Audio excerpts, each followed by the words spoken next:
Hello guys, तो कैसे हो आप लोग। स्वागत है आपका आपके अपने इस प्यारे से यूट्यूब चैनल में। मैं सागर सैनी आपका स्वागत करता हूं। दोस्तों, आज की इस सेशन के अंतर्गत हम शुरू करने जा रहे हैं भारतीय संविधान। और भारतीय संविधान को भाग के अनुसार हम बहुत आसानी से कंप्लीट करेंगे और प्रत्येक पार्ट को, प्रत्येक आर्टिकल्स को हम बहुत अच्छे से विस्तार से इसे समझने की कोशिश करेंगे। और ये जो सीरीज़ है आपकी बहुत जल्दी कंप्लीट होने वाली है और बहुत ही आसान भाषा में आपकी ये कंप्लीट होने वाली है। तो चलिए शुरू करते हैं। आज का हमारा जो सेशन है वो भाग 1 को लेकर है। भाग 1 हमें बताता है किसके बारे में।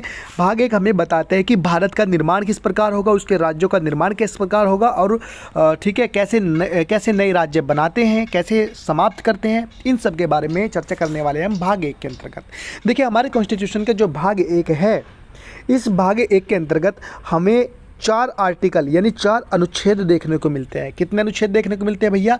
4 अनुच्छेद। यानी भाग 1 में आपको 4 अनुच्छेद देखने को मिलेंगे और इन अनुच्छेदों को हम एक एक कर देखते हैं, जो कि हमें भारत के बारे में बताते हैं। हम कह सकते हैं कि भारत का परिचय देते हैं। ठीक है, तो चलिए शुरू करते हैं।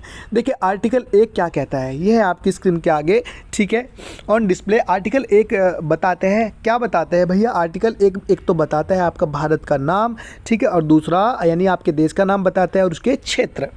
ठीक है, ये कहता है भारत जिसे इंडिया कहा जाता है, ठीक है, यानी भारत जिसे इंडिया कहा जाता है वो क्या होगा भैया? वो राज्यों का संघ होगा। ठीक है, यानी जो हमारे बहुत सारे राज्य हैं, ठीक है, इनका क्या होगा? यूनियन होगा। ये पूरा का पूरा क्या होगा भैया? ये आपका यूनियन होगा। यानी भारत जो है वो अलग अलग राज्यों का क्या होगा? संघ होगा। अब भैया क्वेश्चन उठता है कि किन राज्यों का संघ होगा, यानी वे कौन से राज्य शामिल होंगे या कौन से ऐसे क्षेत्र होंगे जो भारत को एक संघ बनाते हैं, एक यूनियन बनाते हैं। ठीक है, तो इसमें बताया गया है आगे, ठीक है, कि भारत के जो क्षेत्र है उसमें वो किससे किससे मिलकर बनेगा? तो उसमें राज्य होंगे, स्टेट शामिल होंगे। इसके अलावा उसमें केंद्र शासित प्रदेश शामिल होंगे। इसके अलावा वे क्षेत्र जो भविष्य में भारत में शामिल किए जा सकते हैं, ऐसे राज्यों को भी हम इसमें शामिल करेंगे। यानी 3 प्रकार के क्षेत्र के बारे में बताया। ठीक है, एक तो स्टेट हो गए यानी राज्य हो गए, दूसरा केंद्र शासित प्रदेश यानी यूनियन टेरिटरीज हो गई। इसके अलावा आपकी वे क्षेत्र होंगे जो भविष्य में भारत में सम्मिलित किए जा सकते हैं, ऐसे क्षेत्र इसमें शामिल होंगे। बात क्लियर हो गई? ठीक है, तो ये बताता है हमें। देखिए, यहाँ पर नाम के बारे में एक भारत कहा गया है, दूसरा इंडिया कहा गया है। ठीक है, देखिए जो लोग देश की संस्कृति से ओतप्रोत थे, ठीक है, जब संविधान सभा में बहस हुई नाम को लेकर, ठीक है, तो जो लोग देश की संस्कृति से ओतप्रोत थे उन्होंने भारत को चुना, जबकि जो लोग पश्चिमीकरण से झुकाव रखते थे, पश्चिमीकरण की ओर झुकाव रखते थे, अपना लगाव रखते थे, उन्होंने इंडिया चुना। इसलिए हमारे संविधान सभा में जब ये बहस चल रही थी तो ये निष्कर्ष निकाला गया कि हम क्या करते हैं, हम दोनों ही नामों को चुन लेते हैं। ठीक है, इसलिए इसमें कहा गया है, आर्टिकल 1 में कहा गया है कि इंडिया डेट इज भारत। ठीक है, क्या है? सभी राज्यों का संघ होगा। ठीक है, किन किन राज्यों का संघ होगा? तो इसमें राज्य शामिल होंगे, केंद्र शासित प्रदेश शामिल होंगे और वे क्षेत्र होंगे जो भविष्य में भारत में ऐड ऑन किए जा सकते हैं। क्लियर? चलिए, ठीक है, या फिर हम इसे एक लाइन में समझ लेते हैं कि ये क्या कहता है। ये कहता है कि भारत एक एकीकृत राष्ट्र है, ठीक है, जिसमें सभी राज्य मिलकर एक संघ बनाते हैं। यहाँ राज्यों का संघ का अर्थ यह नहीं है कि राज्य स्वतंत्र इकाई है, बल्कि वे केंद्र सरकार से अविभाज्य हैं। ओके, चलिए नेक्स्ट देखते हैं भैया। अगला आर्टिकल 2 अनुच्छेद 2 कहता है कि नए राज्यों के प्रवेश या स्थापना। ठीक है, क्या बताता है? नए राज्यों का प्रवेश या स्थापना, यानी कि ये कहता है कि भारत में नए राज्यों का प्रवेश कैसे किया जाएगा। अर्थात मान लो कोई हिस्सा भारत का हिस्सा नहीं है, जैसे पहले गोवा था, पांडिचेरी था, दादर नागर हवेली था, अंडमान निकोबार था। ठीक है, यानी जो हिस्सा स्टार्टिंग में भारत के हिस्से नहीं थे, तो इसको लेकर आर्टिकल 2 बताता है कि उसे भारत में एंट्री कैसे दिलाई जाए। ठीक है।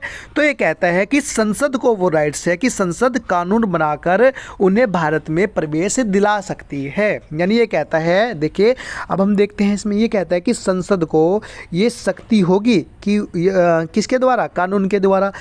क्या क्या शक्ति होगी, तो कि वह किसी विदेशी राज्य को भारत में प्रवेश करा सकता है। दूसरी बात, कोई नया राज्य स्थापित कर सकता है, ठीक है, और ऐसे राज्य की शर्तें और नियम संसद के द्वारा निर्धारित किए जाएंगे। यानी इसमें बताता है कि संसद का उसमें एक महत्वपूर्ण रोल होगा। यानी अगर नया राज्य ऐड ऑन करना है तो वो कौन करेगा, वो आपका संसद करेगा, ठीक है, संसद कानून बनाकर। ठीक है, अब देखते हैं भैया आपका, देखिए इसका अर्थ क्या होगा। इसका अर्थ हो गया कि यदि कोई बाहरी क्षेत्र भारत में शामिल होना चाहता है, जैसे सिक्किम हुआ था 1975 में, तो संसद कानून बनाकर उसे भारत में शामिल कर सकती है। ठीक है, अब देखते हैं आर्टिकल 3 अनुच्छेद 3। देखिए अनुच्छेद 3 क्या कहता है। अनुच्छेद 3 बताता है राज्यों के गठन के बारे में, उनकी सीमाओं में परिवर्तन के बारे में। ठीक है, इनके बारे में बताता है हमें खुलकर कौन, अनुच्छेद 3। अनुच्छेद 3 बताता है कि संसद को अधिकार है, क्या अधिकार है, संसद को अधिकार है कि वह कानून बनाकर पहला किसी नए राज्य का गठन कर सकता है, किसी नए राज्य का गठन कर सकता है। दूसरा, किसी राज्य के क्षेत्र में वृद्धि या उसमें कमी कर सकता है। तीसरा, किसी राज्य की सीमाओं में परिवर्तन कर सकता है। चौथा, किसी राज्य के नाम में भी परिवर्तन कर सकता है ना, नाम में परिवर्तन, जैसे पहले ओडिशा था, ठीक है, उड़ीसा था, पहले उड़ीसा था, ठीक है, क्या था भैया, उड़ीसा था, उड़ीसा से क्या बना दिया, उड़ीसा से ओडिशा बना दिया, ओडिशा, ठीक है, उड़ीसा से ओडिशा बना दिया। इसके अलावा जैसे मद्रास था, मद्रास से तमिलनाडु कर दिया, मद्रास से तमिलनाडु कर दिया, है ना। तो इस प्रकार नाम में भी परिवर्तन किया जा सकता है।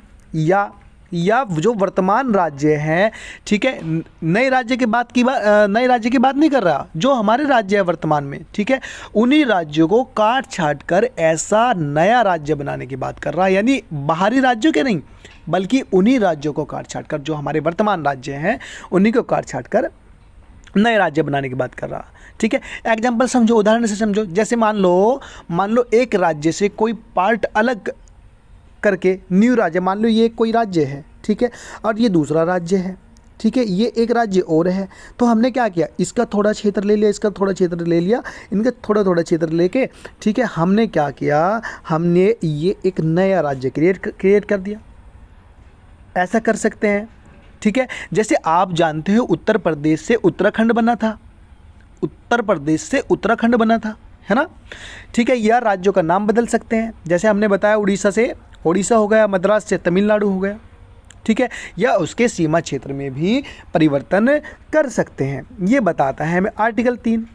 ठीक है, अब आर्टिकल 4 आर्टिकल 4 क्या बताता है, उससे पहले समझ लेते हैं कि प्रोसेस क्या होगी। देखिए, अगर हमें ऐसा करना है, ठीक है, ऐसा अगर हमें करना है, ठीक है, तो ऐसा कब होगा, ऐसा भैया जी, ऐसा विधेयक केवल राष्ट्रपति की अनुशंसा पर ही संसद में पेश किया जाएगा। यानी अगर हम ऐसा वो कर रहे हैं तो ऐसा बिल तभी पेश किया जाएगा जब राष्ट्रपति की उस पर सहमति होगी। और राष्ट्रपति विधेयक प्रस्तुत करने से पहले संबंधित राज्य की विधानसभा से, ठीक है, राय मांग सकते हैं, ठीक है, उससे राय मांग सकते हैं, ठीक है ना। लेकिन राज्य की सहमति अनिवार्य होती है, यानी जिस राज्य से आप काट छाट कर रहे हैं उसकी भी इसमें सहमति होनी चाहिए। एग्जाम्पल जैसे तेलंगाना 2014 में बना, ठीक है, इसके अलावा आपका छत्तीसगढ़ बना, झारखंड बना, उत्तराखंड बना, लद्दाख बना, आदि इसी अनुच्छेद के अंतर्गत हुआ। ठीक है, चलिए दोस्तों नेक्स्ट देखते हैं, अगले है अनुच्छेद 4। अनुच्छेद 4 बताता है कि अनुच्छेद 2 हमने देखा अभी, बाहरी राज्यों को कैसे भारत में प्रवेश दिलाया जाए। और अनुच्छेद 3 यानी अंदर के जो राज्य हैं उन्हें काट छाट कर कैसे नए राज्य का निर्माण किया जाए या उनका पुनर्सीमन किया जाए, इसके बारे में बताते हैं। तो ये कहता है कि अनुच्छेद 4 बताता है कि अनुच्छेद 2 या अनुच्छेद 3 के अंतर्गत बनाए गए किसी भी कानून में किसी भी कानून में संविधान की पहली अनुसूची, अब ये पहली अनुसूची इसका मतलब है, देखिए भैया जितने भी राज्य हैं ना, जितने भी राज्य हैं, चाहे वो उत्तर प्रदेश, गुजरात, राजस्थान, हरियाणा, पंजाब, ठीक है, कोई भी राज्य है, ये सभी राज्य किसमें एक अनुसूची बनाई गई है, अनुसूची 1, और उसमें शामिल हैं इनके सभी के नाम, ठीक है। तो इसमें कहा गया है कि संविधान की पहली अनुसूची और चौथी अनुसूची में संशोधन किया जा सकता है, यानी पहली अनुसूची और चौथी अनुसूची में संशोधन करके हम उसमें लिख देंगे कि भैया ये नया राज्य बन गया है, ये नया राज्य बन गया है, या हमने इसका नाम परिवर्तन कर दिया है। यानी वो संशोधन पहली अनुसूची और चौथी अनुसूची में भी होगा। चौथी अनुसूची में राज्यसभा के जो मेंबर्स हैं उनके बारे में बताया गया है, ठीक है, राज्यसभा की सीट्स के बारे में बताया गया है, ठीक है। तो हम क्या करेंगे, पहली अनुसूची में जो है उसमें परिवर्तन कर देंगे, पहली बात। दूसरी बात इसमें बताया गया कि ऐसे संशोधन को ठीक है, ऐसे संशोधन को संविधान संशोधन नहीं माना जाएगा, यानी अनुच्छेद 68 की विशेष प्रक्रिया की आवश्यकता इसमें नहीं होगी, ये बताता है आर्टिकल 4, ठीक है। अर्थात राज्यों की सीमा का नाम बदलाव के लिए साधारण विधेयक पर्याप्त है, उसके लिए आपको 2/3 बहुमत या विशेष बहुमत की आवश्यकता नहीं होगी, है ना, ठीक है। चलिए, तो दोस्तों आज हमने क्या पढ़ा, ठीक है, एक बार देख लेते हैं संक्षेप में, ठीक है। हमने देखा कि अनुच्छेद 1 आर्टिकल 1 हमें क्या बताते हैं, आर्टिकल 1 हमें बताते हैं कि भारत का नाम क्या होगा और उसके अंतर्गत क्या क्या शामिल होगा, और उसी के अंतर्गत यानी उसके अंतर्गत क्या क्या शामिल होगा उसके लिए लिस्टिंग करी गई है, और वो लिस्टिंग कहाँ है, यानी वो लिस्ट कौन सी है, अनुसूची 1 है, अनुसूची 1 में ये शामिल किया गया है। दूसरा आर्टिकल 2 हमने जब पढ़ा तो उसमें बताया गया कि जो बाहरी राज्य हैं उन्हें भारत में कैसे प्रवेश दिलाया जाएगा, तो संसद कानून बनाकर प्रवेश दिला देगी, ठीक है। इसके अलावा हमने आर्टिकल जो 3 है बेटा, आर्टिकल 3 के अंतर्गत पर हमने पढ़ा कि जो भारत के ही राज्य हैं उन्हें काट छाट कर कैसे नए राज्य का निर्माण किया जा सकता है, जैसे उत्तर प्रदेश से यूके बनाया था, ठीक है। अच्छा जी, अब आर्टिकल 4 क्या बताते हैं, आर्टिकल 4 बताता है हमें कि भैया हम जो आर्टिकल 2 और आर्टिकल 3 के अंतर्गत जो परिवर्तन कर रहे हैं, ठीक है, उसी के तहत हमें अनुसूची 1 और अनुसूची, ठीक है, 4 में भी परिवर्तन करना होगा, ठीक है। यानी ये क्या करता है, ये हमें बताता है कि किस प्रकार आपको ये परिवर्तन करना होगा और कहाँ कहाँ ये परिवर्तन करना होगा, ठीक है। देखिए आज के लिए पर्याप्त है, ठीक है, मिलते हैं नेक्स्ट वीडियो में, और यदि आपको कोई फीडबैक देना हो तो हमें कमेंट बॉक्स में अवश्य बताएं, और यदि आपको वीडियो पसंद आई तो लाइक करें और चैनल को सब्सक्राइब करें। तब तक के लिए मिलते हैं नेक्स्ट वीडियो में। राम राम।